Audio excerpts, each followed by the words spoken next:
আল্লাহ রে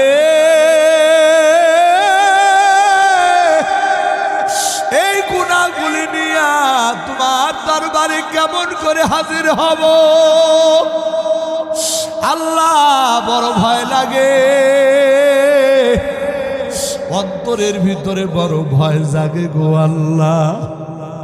তবে আমি একটা কথা জানি আল্লাহ গো, মানুষ যতই গুনাহ করুক না কেন, মানুষের এই গুনার শেষেও তো তোমার রহমত আছে গো আল্লাহ। আল্লাহ আমি শুনেছি মানুষের গুনাহ যতই বড় হোক না কেন আল্লাহ, মানুষের গুনাহ থেকেও নাকি তোমার রহমতের দরিয়া আরো বিশাল। ওগো মালিক, জীবনে তোমার সিজদা দেই না,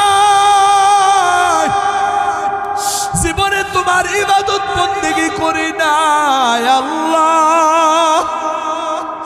বলতে বড় লজ্জা লাগে, কিন্তু তুমি ছাড়া তো আমার আর কেউ নাই গো আল্লাহ। আল্লাহ এই নাফরমান বান্দার প্রতি তুমি একটু দয়া করো না।